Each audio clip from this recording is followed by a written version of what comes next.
Nakalabas na ako. Sandali lang.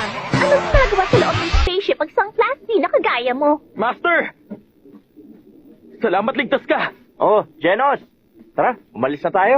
Natalo mo ba yung pinuno nila? Oo. At malakas talaga siya. Siya ng pinakamalakas na nakalaban ko. Ganun ba? Kung ganun, kung wala ka pala, Master, nagkatotoo na yung naging propesiya na mawawasak ang buong mundo. Hindi na ako pinansin. Hindi pala talaga dapat tayo nagpapapaniwala sa mga hula. Hoy, sandali! Huminto kayo!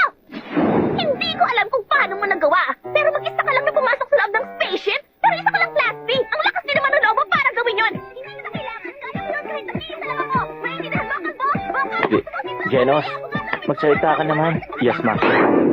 Hoy, batang madaldal. Mas mabuting tumahimik ka kung ayaw mo magulpi. Oo nga, tama!